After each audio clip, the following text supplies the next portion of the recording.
What's good, everybody? Welcome back to yet another video. Guys, I haven't done this in a while, so please understand if I do my own things. But anyway, I'm very much excited. Who, guys, we have grown and we have reached a mark of 3,000 subscribers. Let's give ourselves a big round of applause. Please don't forget to like, comment, and subscribe. In today's video, we're talking about personal and or career growth as a software engineer professional. So obviously, disclaimer, take this with a pinch of salt. It might apply to you or not. Use it, don't use it. I mean, it's up to you guys. You can use this as a form of like entertainment, just whatever. So today I'm going to be talking about technical and soft skills that you would need to grow in your career and just personally as a software engineer professional. Okay, so first of all, I'm going to go straight into the technical skills that I believe are very much crucial, important into growing yourself as a software engineer professional. Number one, staying updated. Sure, I cannot stress enough the whole phenomena.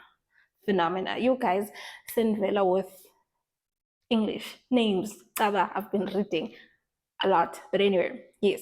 So learning a lot, reading blogs, knowing what's happening around you. And me saying knowing what's happening around you, I'm not saying listen to what watch out what your neighbor is doing, but I mean in the tech space, things like OpenAI, for as weird as it might sound, there's still people who don't know what OpenAI is. There's people who don't know what prompt engineering is. There's people, by people, I mean the software engineers, who know nothing about AI, and which is quite sad. So that's how I'm like, you need to stay abreast. You need to, feed yourself a lot of information, do a lot of reading, do a lot of like continuous learning. Just check what is the newest, technology. Obviously, guys, there's so much that's happening. You will never ever get to a point where you know everything. That's not the aim. The aim is not to know everything, but the aim is to be aware and stay updated. For as much as a lot of people think it's all about getting a certification, it's all about getting the paper and all of that stuff, but also it keeps your brain stimulated. You're teaching your brain how to learn new things and learn to adapt it to a specific, state. That is not going to be very, very good to our brain when it comes to it adapting to newer environments, because there's going to come a time where the newer technologies are taking over, and when you're still stuck in the past, you don't want to find yourself in that position. So in that sense, continuous learning and staying updated. Number two is contributing to open source code, something that I don't do, guys, and I want to start doing. Share your knowledge and contribute and work with very much, experienced developers in the world, so that could also build credibility, build, relationships with the people. It could put your name out there, basically, in a technical form, without having to say, hi, I'm the lady or whatever. So it's something that is in my bucket list, something that not even in a bucket list, but something that I want to do more of. For as much as we as tech people will contribute into the tech community in different ways, and for as much as I do YouTube videos to contribute towards the tech community, but I think, contributing to the open source code would be very much beneficial for my technical, not even my growth as a whole. The second section comes my favorite section, soft skills. Oh, guys, I think computer science degrees need to teach people soft skills, because without soft skills, your technical skills mean nothing in terms of growth, right? If you want to grow, I should have actually started with the soft skills. But anyway, we are here, so let's get straight into it.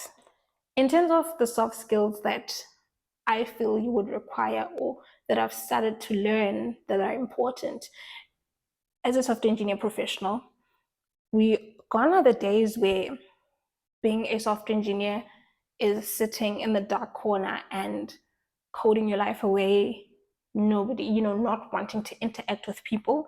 But the world is evolving, or rather, the picture that was painted by whomever, it has faded, guys.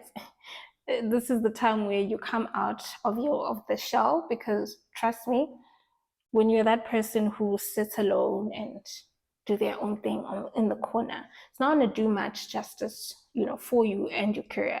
So yeah, whatever. So number one is elevator pitch. You need to know yourself, right? And you need to present yourself in such a way that you emphasize what you're about. You emphasize things that you've accomplished in your career. So when I talk elevator pitch, I mean sell yourself. When you meet people, at every chance you get, talk about the projects that you do. So if you're a person who does side projects or passion projects like myself, you meet people, tell them about the stuff that you do, talk about your passions, share your opinions, right? Given the fact that they're building and they are, what's the English word? Given the fact that they are kind to your opinions, and they're going to help the next person, or they're going to help give an idea of the type of person that you are, and what you bring to the table. You get what I'm saying?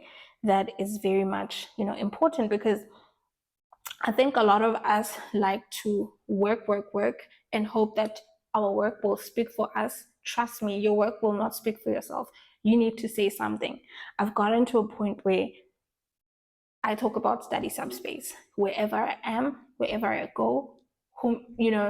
If we do talk, if I get into a conversation, I will bring up the work that I do. So, for instance, if you're a corporate person, right, corporate software engineer, and you happen to come across people, you'll be like, oh, remember that application that you're seeing? Oh, I built it. Oh, I contributed to it. You don't know what that might do for you, because it's not even about bragging. I think sometimes as a Black people, we like being humble. And I'm not saying don't be humble by all means, but you need to draw the line, in terms of knowing when to literally talk about the things that you've done. Like, you're not bragging, you really did those things. You really did them. And it's important that it be known, for as much as it's important to say the team, that's a role of someone else to say the team. But you must also emphasize the role that you play in spaces that you occupy, or whatever. You get what I'm saying? But elevator pitch, what you're about, who you are, your story, what you've accomplished, project that you've worked on, for instance, and what you hope to do in the future. So those are things that you need to know from the back of your head. Okay. Number two is collaboration. Collaboration will take you so far. No man's an island, and you need a team to accomplish certain things. For as much as there's people who are like, oh, but you need to position yourself, in a way that, or you need to learn how to collaborate, work with other people in whatever it is that you do, because together we can do more. So that will grow you. In a lot of ways, it will teach you how to deal with certain situations. It will train your tolerance muscle. It will train your patience muscle. It will do so much for you, more than someone who doesn't know how to collaborate. you get. So you don't know everything, and you need to start learning how to rely on other people and ask for help and give help, tit for tat, if that makes sense. Please don't, yeah, whatever. So last but not least, networking. Guys, if someone told me or got me to like network from when I was like 5 years old, guys, when they say networking relationship is currency, there's no lies. Attend conferences, attend meetups. Okay. Attend conferences, attend meetups, attend networking events where you can meet people who are in the same industry as you, which is tech, where you can meet professionals, where you can meet, you don't know who you'd meet. You'd meet someone who knows someone, that you might need later on in your life or even at that time. And being good enough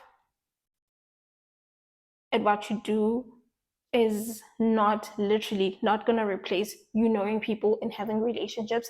And that comes in handy when you have your elevator pitch about yourself. Then when you go to these events, you then get to introduce yourself. And you don't know, guys, who you want to meet on the day. You want to go there and be like, oh, Naledi, I'm very much interested in AI, and these are the, AI integrations that I've done, and this is what I know. And what if that person needs you basically, and or needs your services, and you can get to make extra cash. Or if you're looking for a job, then that would also offer you that opportunity to put yourself out there and meet people who, you get the story. So work on yourself, work on your confidence, work on having values, as simple as having values, sticking by them, and working hard each and every single day in checking if the things or your values align with where you are in your life. Make changes accordingly. Don't compromise. And it's something that I'm still learning till this day to, I haven't perfected it, and I'm not even at a place where I'm like, I'm 50% there. It's a journey, but that's basically something that I've learned. And obviously, as people, we have different journeys, and this has been my journey. And what I can tell you, there's nothing impossible. Go for it. You have nothing to lose. And the worst thing that could happen is literally someone saying no, that isn't going for things.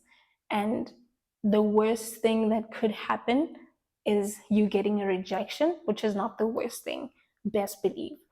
So yeah, so basically, I think another thing that's important is having the resilience, and the spirit of not giving up, and the spirit of being a go-getter, a spirit of going for something that you want. Ne? So start with the smallest things and then see how it all goes. But it should be a normal thing. It should be part of you being resilient. Life is not easy. I don't think it's meant to be easy, but just because life is hard doesn't mean that we need to sit back and let ourselves, die with dreams and whatnot. I always say to myself that regardless of anything that happens, right? Or I want to, at the end, say that I've done everything that I wanted to do, whether it's successful or whether it fails. I would really appreciate to be at a point where failure doesn't, faze me, where, it's just a no, like there's no emotions attached to it, but just getting out of the way, that feeling, then that need to do something, get it out of the way, get it done, and knowing when to stop as well, very much important. And yeah, I don't know, I feel like I was rambling a little bit at some point, but anyway, this is the video. Please don't forget to like, comment, and subscribe. And what else did I want to say? Yo, guys, the drama there by OpenAI. Guys, I'm just still in awe. Like, I'm just like, this guy was in there. But anyway, should I talk about it now? I don't know. But if you didn't know, or you might have heard that OpenAI, I think the board fired the CEO, né? When the board fired the CEO, but if you remember that Microsoft is a minor shareholder at OpenAI, it holds some shares or it's in partnership, right? Either one. So the CEO of OpenAI has been kicked out. They checked it out. They checked him out. And Microsoft said, baby boy, come this side. And now their investors were like, take the CEO back. Ne? If you don't bring him back, I don't know what the threat was. But the board did not listen. The co-founder also left. Wild, right? But anyway, guys, that's besides the point. Please go check it out.